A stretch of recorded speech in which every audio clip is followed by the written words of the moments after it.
Gente, sejam bem-vindos ao nosso webinar semanal. Lembrando que esse webinar, na realidade, ele é mensal, tá? Porém, até semana que vem, nós estamos fazendo semanalmente. E semana que vem teremos uma surpresa que eu vou falar no final, vai ser bem interessante. E eu quero começar esse webinar falando um pouquinho sobre o ConaGP, tá? Eu vou passar um vídeo aqui rapidinho e na volta nós teremos um bate-papo, uma apresentação fantástica do Ricardo, não é isso, Ricardo? Isso aí, Wagner. Bacana, vai Bacana, ser um bate-papo interessante. com certeza. Então, um minutinho, eu vou passar um vídeo aqui só para vocês entenderem. Algumas pessoas podem não ter visto ainda. Eu gravei um vídeo há uns dias atrás falando do porquê do ConaGP, o que é o ConaGP e como ele surgiu. Então, fica aí com o vídeo, já já eu volto. Olá, tudo bem? Meu nome é Wagner Drummond, sou engenheiro administrador, certificado PMP e também certificado pela Microsoft na ferramenta MS Project. E eu estou aqui para te fazer um convite super especial para o segundo ConaGP. Mas antes, eu quero falar um pouquinho sobre o porquê do ConaGP, como surgiu o ConaGP. Eu tenho uma meta pessoal de participar de 2 congressos anualmente. E durante um bom tempo, eu fui coordenador de um curso de graduação em engenharia de produção e também coordenador de um curso de pós-graduação em gestão de projetos. E toda vez que eu participava de um congresso, eu buscava levar os meus alunos junto comigo, para que eles pudessem também absorver o conhecimento. Porém, eu via uma dificuldade muito grande, que era o valor que eles teriam que gastar para participar do evento como investimento. Muitos não tinham condição. Então eu levava alguns alunos, mas não era aquela quantidade que eu gostaria de levar. E eu comecei a pensar que esse problema poderia não ser só da universidade onde eu trabalhava, e sim um problema global, de muitas instituições, de muitos alunos pelo Brasil e de diversos cursos. E final de 2017, eu pedi o meu desligamento da universidade onde eu trabalhava para focar em outros projetos. E, em paralelo, eu comecei a pensar uma forma de contribuir com esses estudantes e também com a comunidade de gestão de projetos, que é uma área que eu sou apaixonado. E veio a ideia do ConaGP. Então, em maio de 2018, eu criei o ConaGP e marquei a primeira edição para 2 meses após. Ou seja, nós criamos em maio e em julho aconteceu o primeiro ConaGP, que foi um sucesso. E uma coisa que nos surpreendeu foi que, além de vários estudantes de vários cursos, também participaram muitos profissionais e muitas empresas no nosso evento, além de pessoas em vários países. Isso nos surpreendeu demais. Pessoas que estavam na França, pessoas que estavam nos Estados Unidos, pessoas que estavam no Chile. E isso abriu nossos olhos para que nós pudéssemos ampliar mais ainda o ConaGP. O ConaGP ainda continua sendo um congresso nacional e já pensamos em projetos futuros de levar isso para fora do Brasil também. Por quê? Porque o ConaGP ele traz um alto grau de conteúdo, de qualidade, a um baixo custo de investimento para os participantes.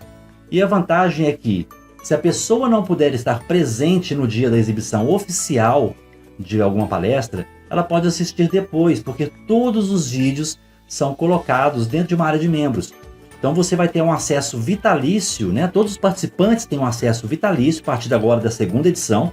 Na primeira edição, o acesso era por um período, tá?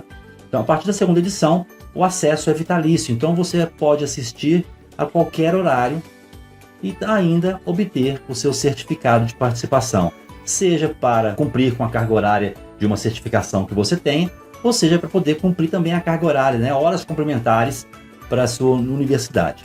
Então, quero compartilhar com vocês aqui agora, para vocês conhecerem um pouquinho mais do segundo ConaGP, que vai acontecer em março agora de 2019, tá? Do dia 18 ao dia 22 de março, 100% online, e da mesma forma você vai ter acesso a essa área de membros, que vai ter acesso vitalício.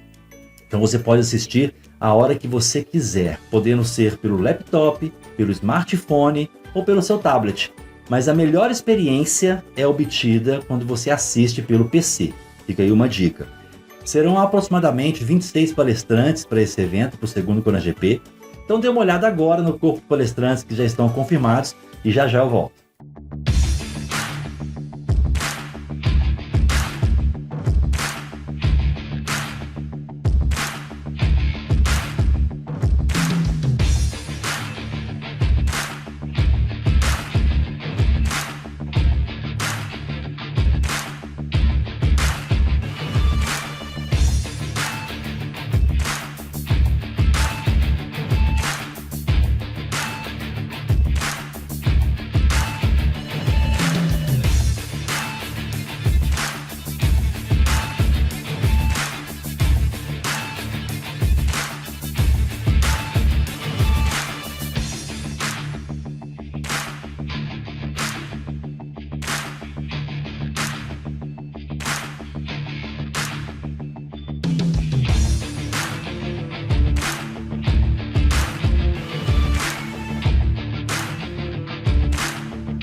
Maravilhoso, não é isso?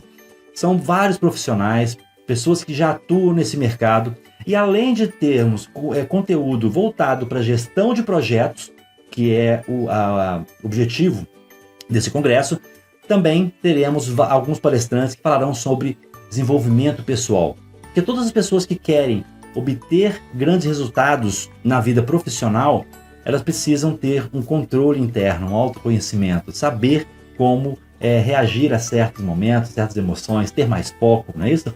Então, também colocaremos algumas palestras focadas no desenvolvimento pessoal, que pode ter certeza que vai fazer total diferença para você.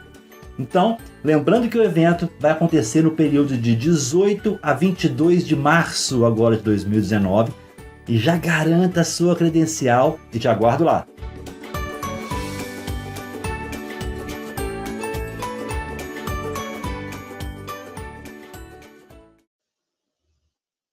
É isso aí, gente. Para quem chegou agora, depois do vídeo, sejam bem-vindos. Então, como eu falei aqui no webinar, no vídeo, o CONAGP hoje ele é feito para estudantes, para profissionais. Muitas empresas estão trazendo seus profissionais para poder agregar mais conhecimento, né? E vamos lá agora a nossa palestra com o nosso mestre Ricardo Átila, que vai falar sobre orçamentação, gestão de projetos, né, de equipamentos de siderurgia. Ricardo, pode ficar à vontade, dar as boas-vindas ao pessoal. Boa noite, Wagner. Boa noite a todos que estão participando aí conosco, né, que vão participar desse bate-papo aqui, com um assunto aí interessante, um assunto que muito importante aí na área de gerenciamento de projetos e orçamentação também. Bom, eu vou iniciar aqui a apresentação. Quero disponibilizar para vocês aqui uma apresentação, uma tela, compartilhar. Bom, como eu falei, estava falando, eu agradeço aí o convite, né? É um prazer participar desse webinar que faz essa preliminar aí para o segundo Congresso Nacional, CONAGP, vai fazendo esses aquecimentos.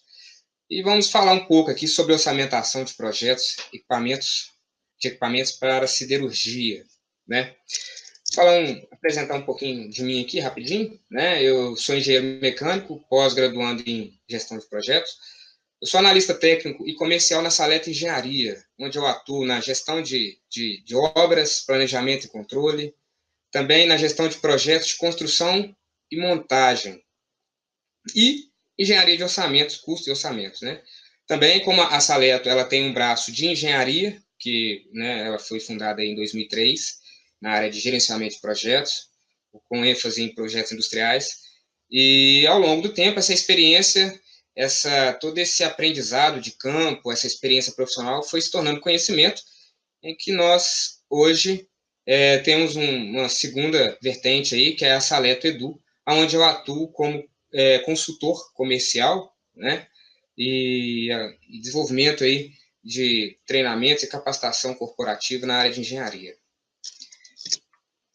Nosso bate-papo aqui, eu foquei no assunto que eu tentei buscar aqui e abordar para essa apresentação, são basicamente conhecer um pouquinho ali, um pouco da indústria siderúrgica, né? Alguns indicadores de mercado, a gente fala um pouco do processo produtivo também, e os principais equipamentos, né, que envolvem ali uma siderúrgica, ou pelo menos parte dos principais equipamentos, porque são tantos, e a orçamentação de projetos desses equipamentos, que também não deixa de ser o orçamento, ele não deixa de ser um projeto também, né, muito particular de cada empreendimento. Bom, classificando as usinas, o setor siderúrgico, até peguei como referência a região de Minas Gerais, principalmente a região central, e aí nós temos uma classe de siderúrgicas que tem as usinas integradas, que ela redução da matéria-prima ali, do minério de ferro, o refino, né, onde que acontece ali o tratamento no ferro com novas ligas, e aí você tem a composição do aço, e a laminação, que são processos de conformação, faz parte de conformação mecânica.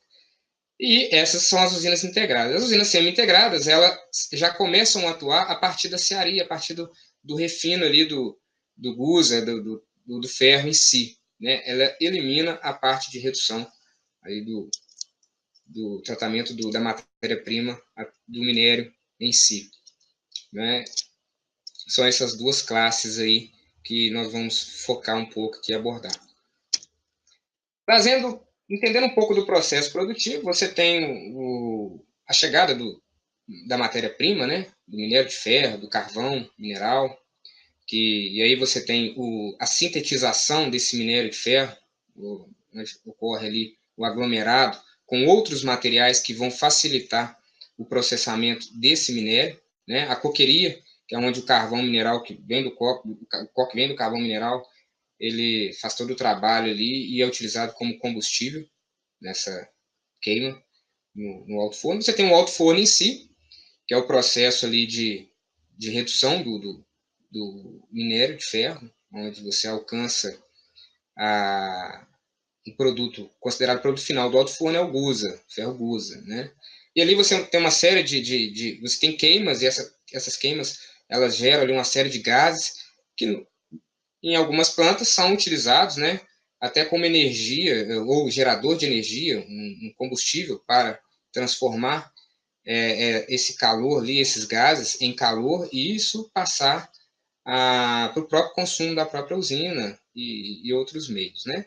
Saindo do processo do forno ali, onde que tem a redução do minério, e você já chega aí no produto que é o ferro gusa, você tem o transporte dele para a cearia. E aí eu tentei separar em modelos, em tipos de equipamento. E não, porque se eu pensar na cearia, é uma planta também. Existe toda uma operação ali, mas aí, como o nosso foco aqui é na área de equipamentos, eu tentei ilustrar o passo a passo aí, mostrando um pouco de cada equipamento, que são sistemas, na verdade. Então, o alto forno, você tem o carro torpedo, que faz o transporte do ferro gusa até os conversores. Na cearia, onde que esse minério de ferro, esse ferro, ele é beneficiado com novas ligas de aço e é escoado para a fase de lingotamento, onde são formados ali os tarugos e dispensados para o mercado de chaparias, e aí vai para segmentos automotivos, utensílios domésticos e por aí vai, né? Então, isso é para a gente entender um pouco do processo ali, do passo a passo, de como o ferro, né, a siderurgia trata o minério de ferro ao ponto de chegar no produto final, que eu falei, que é o ferro gusa ou lingotes aí, de aço beneficiado para a indústria. Eu peguei também, é bom a gente trazer um pouquinho de informação do mercado, né? Eu já tinha falado que acho que a gente ia trabalhar um pouco em cima da região aqui de Minas Gerais, principalmente a região central. E nessa pesquisa que eu fiz no mercado, a gente consegue identificar aí 63 empresas localizadas no estado de Minas. Essas são empresas siderúrgicas, né? E elas somando um total aí de capacidade instalada de 6,6 milhões de toneladas por ano. E aí você tem separando em dois polos próximo de nós aqui, Sete Lagoas e Divinópolis. De Sete Lagoas nós temos aí cerca de 24 siderúrgicas instaladas, produzindo o ferro gusa, né, disponibilizando para o mercado em forma de tarugos, né, o próprio ferro gusa. E em Divinópolis, você também tem esse processamento, essa produção do gusa, mas também de alguns aços longos. E aí, o que eu tinha falado anteriormente na planta, é que você tem lingotes já aí produzidos no processo lá de lingotamento e disponibilizando aí para a produção de aços longos, né, essas bobinas de aço que a gente vê aí sendo transportadas por carretas, às vezes em rodovias, é muito comum de encontrar, e outros aços também, para aço para a indústria de construção civil, como vergalhões, chaparias também. Em Divinópolis você tem essa disponibilidade de indústria que produzem tanto ferro gusa quanto aços longos também, né? Aí eu vou entrar um pouco nos equipamentos. Como eu falei, a planta siderúrgica é muito ampla. Você falar de equipamento eletromecânico ou falar de um equipamento em si é uma visão muito macro. Então, para a gente entender melhor, eu peguei aqui um exemplo de um sistema, na verdade, um alto-forno, que na verdade não é um equipamento só que você chega lá, instala e pronto. Ele é um equipamento composto por uma série, ele é um sistema composto por uma série de equipamentos, né? Você tem glândulas ou regeneradores que fazem ali o reaproveitamento do ar, que é feito ali da queima dos gases. Então, você tem todo um reaproveitamento desse ar, reaquecendo ele, voltando para o sistema do alto forno, já como gases aquecidos, isso facilita, otimiza o processo de redução. Você tem também sistemas de limpeza dos gases, como balões também. Então, você ter conhecimento dos equipamentos, conhecimento dos fabricantes ou dos prestadores de serviço, né? E eu tinha até falado que eu agradeci aí a colaboração do Flávio Bruno, quero agradecer também ao Sheldon Davis, supervisor comercial, né, da Sofia Brasil, que também disponibilizou aí informações e colaborou para que a gente pudesse trazer conteúdo para vocês, a gente pudesse enriquecer nosso bate-papo aqui. Bom, então é isso. O próximo passo aí é fazer esse levantamento, conhecer esses equipamentos fabricantes e também conhecer ali a questão de localização desses fabricantes conforme a planta ou onde o empreendimento vai ser construído, para que você já viabilize a redução aí de custo de mobilidade, transporte. Então, é importante ir no mercado conhecendo o seu fabricante e os prestadores de serviço aí disponíveis que vão poder te atender nesse orçamento. Na composição dos custos, eu tinha falado também da comunicação e de ter um projeto detalhado. Normalmente se fala em fazer planejamento, depois fazer orçamento. O ideal é que você tenha o planejamento e o orçamento andando paralelo. Esse seria um mundo ideal aí, para que a gente não se perdesse de informações, para que a precisão de execução também, de contratação, definição de data, também ter ali já um conhecimento dos repasses, tudo isso é importante, né, das medições, isso é importante para fazer o seu orçamento. Eu trouxe aqui um cronograma, esse é um cronograma do Project, adaptado aqui a uma tabela do Excel, para que a gente pudesse visualizar ali um pouco a pouco, um passo a passo ali das atividades que serão realizadas no processo de execução, mas colocando valores. Eu não trouxe valores, né, porque cada projeto, como eu falei, é muito particular, são valores também altos e detalhar tudo isso, precificar tudo isso, poderia ocorrer também aí uma questão de inviabilizar os valores, né, ou divergência de valores. Então, mas é importante que tenha, para cada serviço, cada atividade, você tem ali seu cronograma de atividades, você tem ele distribuído em meses. Aqui um exemplo de durante 6 meses de execução. Claro que a gente está falando de plantas que o prazo pode ser maior que isso, mas você tem os serviços ali alocados, né? E isso é importante você fazer um acompanhamento físico e financeiro para que a execução do orçamento seja mais fiel ao planejado e ao orçamento elaborado. E aí eu trouxe algumas atividades, administração local, serviços preliminares ali de limpeza do canteiro, instalações ali de placas e algumas questões também administrativas, mobilização, administração local, muitas vezes, na maioria dos casos, né, você tem que mobilizar um engenheiro responsável pela obra, ter ali um escritório diretamente na obra para fazer o administrativo. Você tem fundações, infraestrutura, que nem eu mostrei lá no exemplo do Glenda, para comportar um sistema de reaquecimento e reaproveitamento ali do ar, você depende de uma estrutura de alvenaria, com estruturas metálicas, então tem esse processo, a usinagem, a fundição, a montagem de módulos, aí pegando a parte ali do alto forno, não tem como você transportar e montar um equipamento daquele de uma única vez e transportar diretamente para a planta, então normalmente é feito isso em etapas, são atividades distintas, e essa montagem ela precisa estar ali, o seu orçamento precisa estar coerente com o prazo de execução. Os valores, de acordo com a HH, com os recursos, eles têm que estar alinhados ali com a execução. Pelo cronograma aí, você vê que o seu orçamento para o custo com a administração local, ele vai durante toda a execução do projeto. Eu estou falando de 6 meses aqui como na tabela, como exemplo. Então, você vê que você tem aqui na linha de administração local, você tem uma implantação de custo, né, durante todo o processo de execução, de montagem. É muito parecido também com o processo de comissionamento. Então, o comissionamento ele não começa após o término da montagem, ele começa junto com a iniciação dos trabalhos, para que você entregue uma planta bem comissionada, e o seu orçamento ele esteja de acordo com toda essa fase de comissionamento do sítio, da planta, né? Durante todo o processo de montagem. Então, ele é executado exatamente durante o período todo de execução ali da montagem.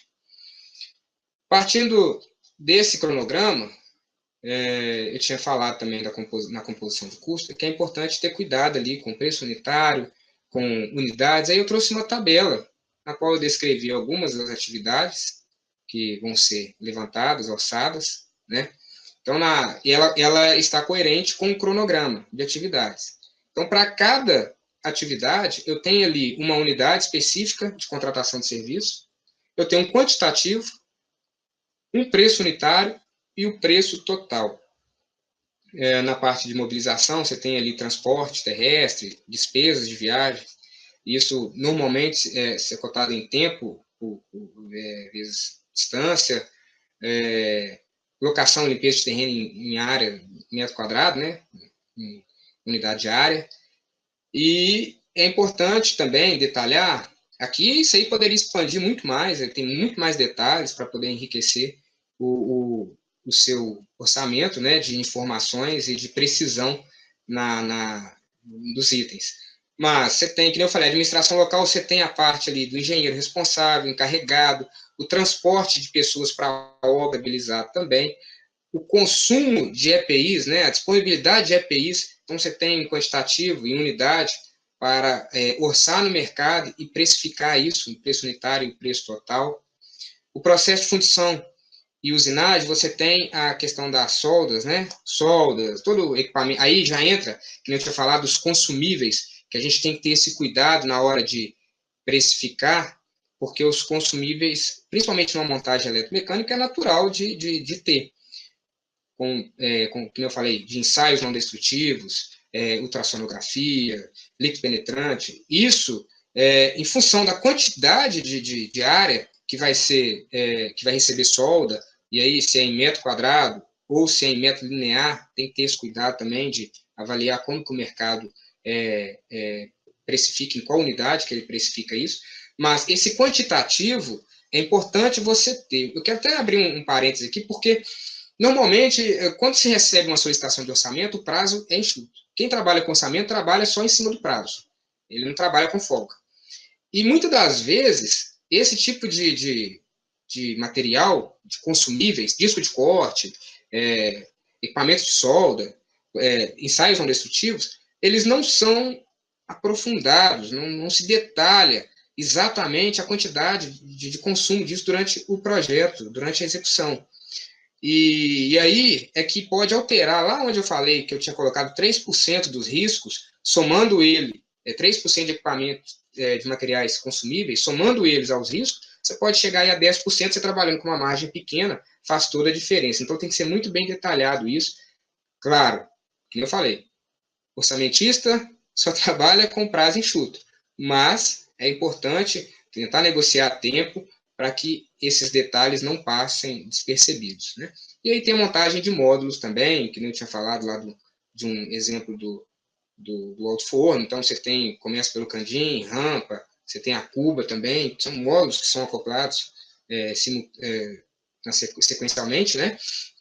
E que você tem um custo com recurso HH de montagem, você tem o custo, eu não coloquei nessa tabela, mas você tem o custo do equipamento em si, que é o equipamento permanente, o material permanente. Então você tem o custo, tem que precificar também. E encerrando um orçamento, né, as dicas aí de orçamento, a gente pode passar aqui para o cálculo do BDI, a composição do BDI, que ela compõe aí o orçamento, né, e ele vem com a finalidade de precificar aí a questão de despesa central, despesa específica, taxa de risco. Então, se você fez uma boa análise de risco, você identificou todos os riscos ali durante o seu estudo do orçamento, você vai conseguir chegar num percentual de taxa de risco no seu BDI aceitável, né? E aí eu até separei aqui, por exemplo, a taxa de comercialização é onde você incide ali os custos direto e custo indireto. Custo direto são aqueles custos com o equipamento, a mão de obra no canteiro, isso são custos diretos, né? O custo indireto são custos administrativos, vamos colocar assim, profissionais que trabalham no escritório, esses são custos indiretos, eles não estão ligados diretamente à obra, né? Mas ele tem um custo. Ele, para demandar um tempo da sua carga horária de trabalho, ele tem um custo também para aquele projeto. Então, são considerados os custos indiretos. Análise crítica, eu até falei, antecipei um pouco aqui, mas é exatamente para você ter uma boa taxa de aceitável, né, uma taxa aceitável de riscos no seu BDI, é importante ter essa análise crítica dos riscos, que é feita desde lá da onde você vai fazer o levantamento de recursos e o custo dos recursos. Então, essa análise de risco bem detalhada vai te facilitar chegar num valor de BDI aceitável. E, por fim, a tributação, que pode variar de projeto para projeto, em função da sua particularidade, e também em função dos municípios ou região em que a planta siderúrgica, o sítio, vai ser instalado. Aí você pode ter uma variação, ora incidir ICMS, ora não, o ISS, normalmente, né, ele incide, que é o Imposto sobre Serviço, não tem como fugir dessa. Mas essa tributação é importante ter conhecimento da região, do município, qual tributação que incide para o projeto específico que você está trabalhando, que vai ser orçado, e também as particularidades do projeto. Então, por isso que é importante conhecer bem o escopo, definir tudo isso no início, né, ter a comunicação com o setor de planejamento e engenharia, para que na hora que chegar nessa montagem, você trabalhar com um orçamento e um BDI o mais real possível, o mais próximo possível do seu projeto e ter aí a possibilidade, né, ter uma vantagem na hora de ganhar uma proposta, um projeto desse. E sempre é importante, que eu falei, tratar um orçamento como um projeto. Você vê que são várias coisas que nós falamos aqui e que são muito similares à administração, à gestão de projeto em si. Então, o orçamento é um projeto. Bom, é isso aí que eu tinha para poder, né, trazer aqui. Agora eu quero deixar aberto aí a perguntas, né, que as pessoas vocês possam participar também.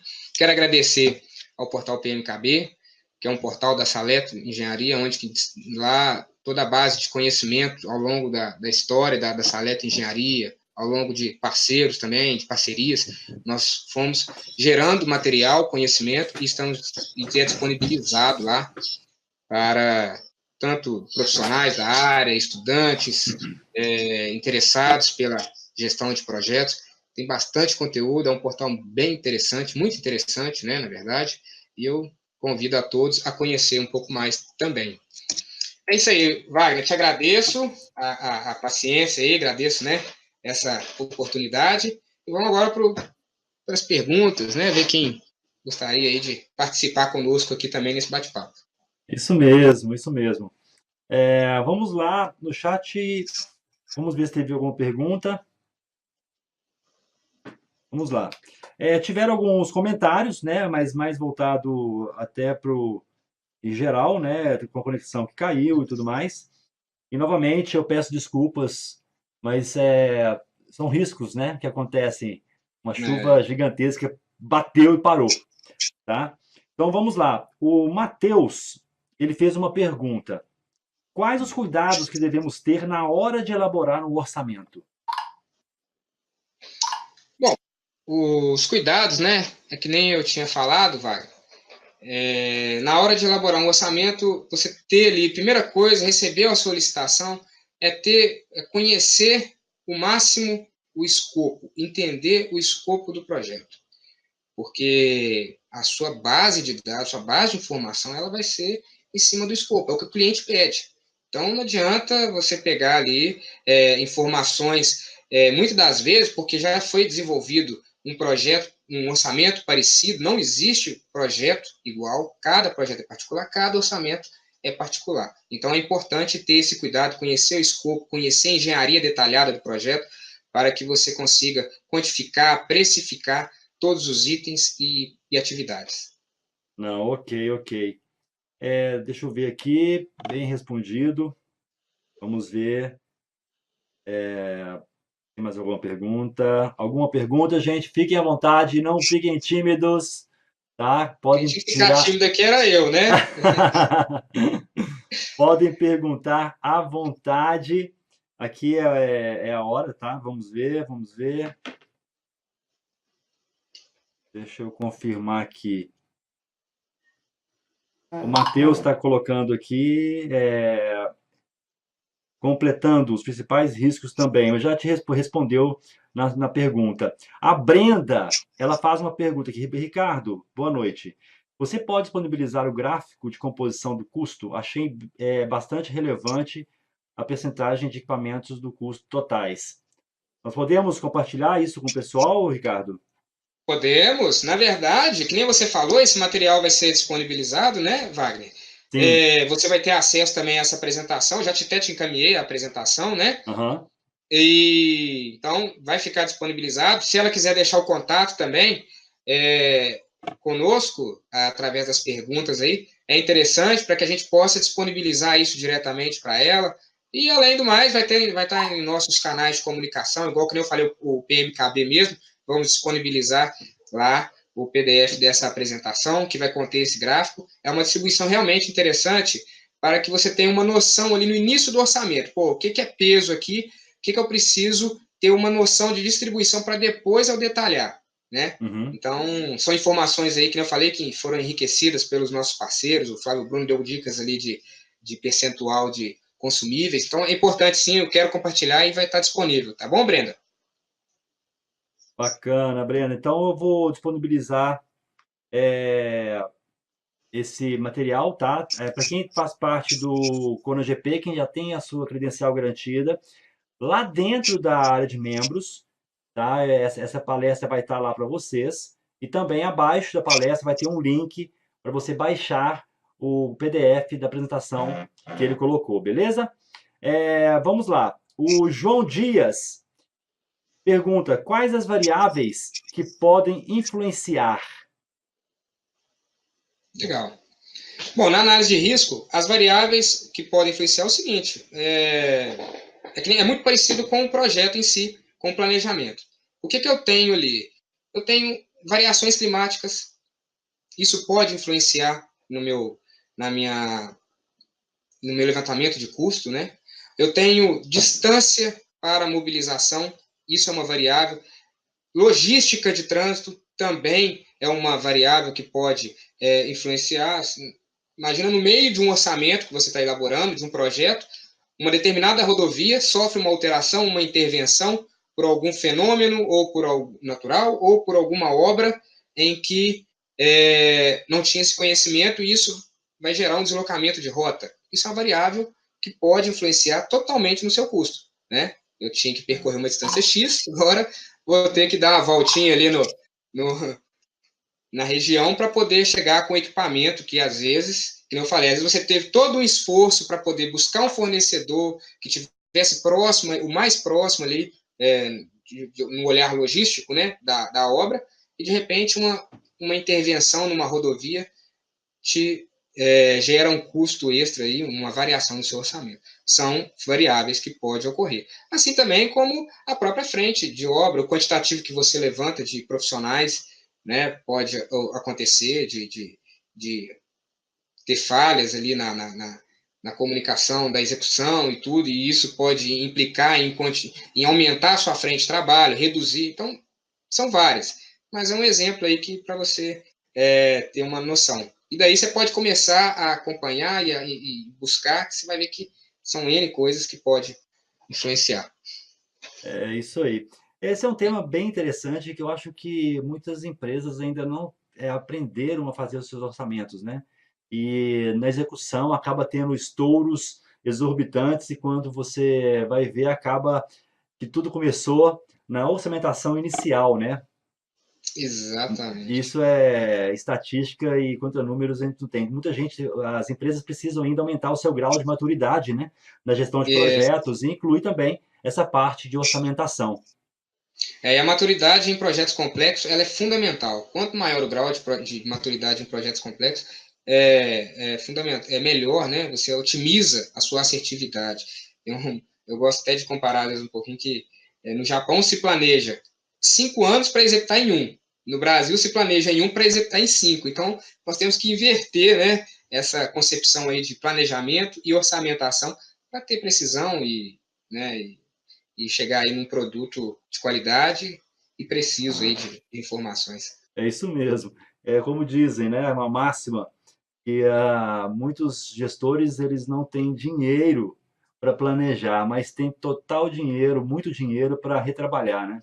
Exatamente. Na hora de fazer a solicitação do orçamento, não tem, né? É quase que uma precificação ali, é quase que uma tomada de preço já com CAPEX determinado ali e variável, né? Mas na hora de executar, o CAPEX parece que tem uma elasticidade muito Gigantesca, grande. né? Gigantesca. Mas acaba gerando, na verdade, isso no gerenciamento de projetos acaba gerando pleitos, né, reivindicações contratuais que têm aí um peso muito grande também no empreendimento como um todo. Não, Né? com certeza, Ricardo. O João Dias, muito obrigado, Ricardo, pela pergunta que você respondeu, tá? Nós não temos mais perguntas. Vamos lá. Eu quero novamente aqui agradecer a sua participação, tá? A ter aceito esse convite, por estar com a gente aqui hoje, compartilhando o seu conhecimento. Eu sou muito grato a todas as pessoas que querem compartilhar aquilo que elas aprenderam. São poucas pessoas, muita gente aguarda, né, aquele conhecimento que muitas vezes absorveu. Eu gosto sempre de mostrar, né, de um livro, de um estudo, e guardam para ela aquilo. Não, tem o conhecimento, compartilha com o máximo de pessoas possível, que você pode fazer diferença na vida de todas elas, tanto na vida profissional quanto na vida pessoal também, né?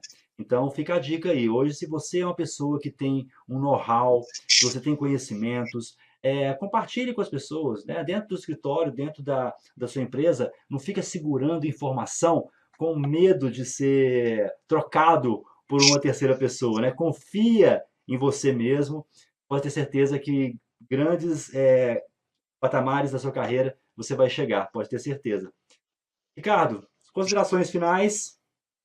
Tá, eu também quero agradecer a você, Wagner, por ter me dado essa oportunidade, né? Junto aí com o equipe do PMKB, os patrocinadores do ConaGP também, quero agradecer a todos aí, né?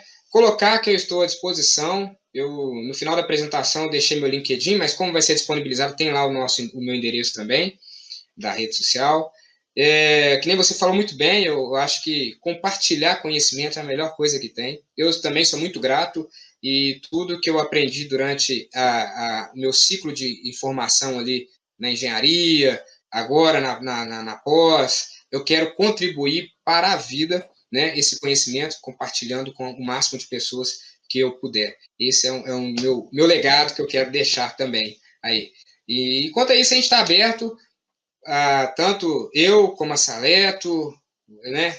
Acredito que todos nós que estamos participando aí estamos à disposição de quem tiver interesse em nos procurar, conversar, bater papo, trocar informação, a gente está à disposição aí, ok? Te É isso agradeço. mesmo, Ricardo. Mas, ó, antes de você sair, antes da gente terminar aqui, eu quero mostrar, falei que ia ter uma surpresa no final.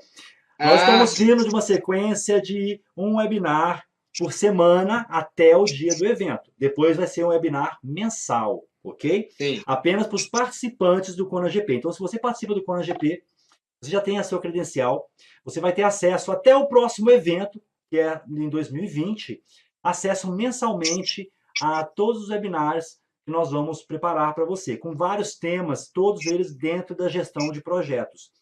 E semana que vem nós vamos ter 2 webinars. Olha que interessante. Todos os webinars, gente, se você assiste ao vivo aqui, todos os webinars são emitidos certificados de participação, ok? Então você pode reportar o seu PDU, você pode usar para horas complementares, e isso é uma coisa bem interessante. Todos, sem exceção, inclusive os webinars gratuitos, como esse aqui. Tá? Então, se você ainda não se inscreveu no ConaGP, não garantiu sua credencial, garanta lá, para você ter acesso, continuar tendo acesso a essa sequência maravilhosa de webinars que nós vamos ter. E semana que vem, quem será?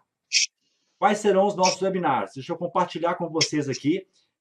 Nós teremos o primeiro webinar, que vai acontecer na terça-feira, que vai ser com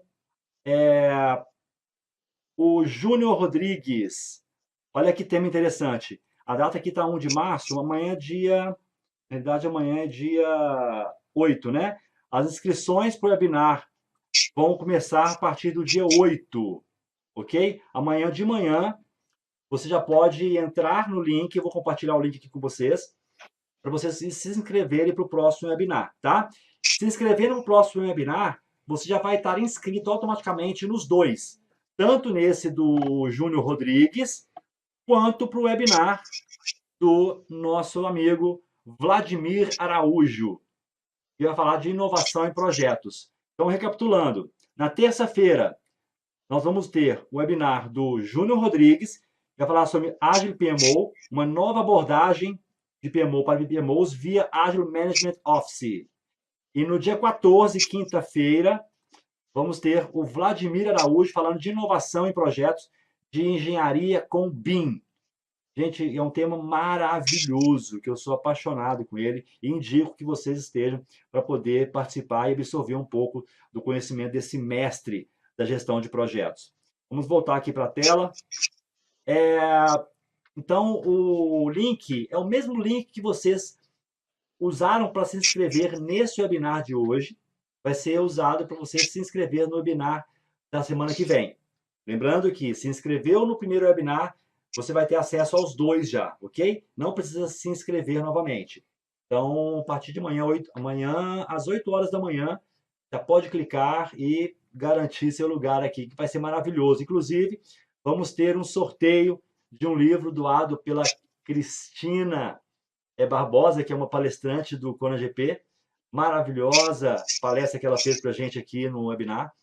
E, Ricardo, novamente, cara, eu não tenho como falar a gratidão que nós temos quando as pessoas, com vocês que compartilham conhecimento junto com a gente, para esse Brasilzão afora, ajudando a aumentar o grau de maturidade, né? Eu acho que cada webinar acaba ajudando a melhorar o grau de maturidade nas empresas. E você pode ter certeza, acabou de contribuir com o aprendizado de muitas pessoas. Eu agradeço e também é um aprendizado para mim, porque as perguntas que voltam, né? elas voltam com o sentido de fazer uma reflexão, de apontar mais detalhes, e às vezes até numa pergunta você acaba buscando ali no universo da gestão e do projeto detalhes que podem ser compartilhados que muitas vezes não são. Então, é enriquecedor tanto para o projeto do Congresso em si, quanto para a gente como profissional também da área. Te agradeço aí, Wagner, mais uma vez pela oportunidade. Agradeço a todos a participação, mais uma vez, a todos os que possibilitaram, né, que permitiram com que esse evento pudesse ocorrer e levar aí informação para muita gente, Brasil afora. Aí. Obrigado. Ok, gente. E lembrando que para obter o certificado, tá? Você precisa mandar um e-mail para contato. Vou escrever aqui na tela agora.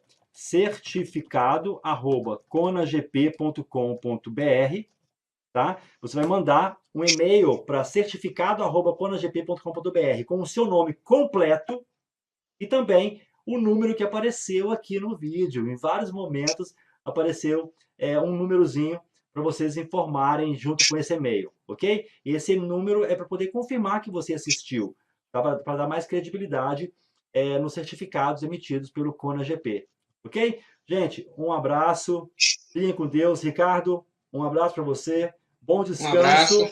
E já nos encontramos de novo em novos webinars, né? Sim, sim, sem dúvida. Coloco à disposição aí, estou à disposição para novos convites e espero trazer conteúdos aí que possam agregar também nessa área de conhecimento aí, que é muito grande, muito rica também, né, de informação para a gente poder compartilhar. Agradeço aí mais uma vez. Gente, um abraço a todos, um Um abraço, abraço a Ricardo. todos. Até a Até próxima. mais. Até a próxima.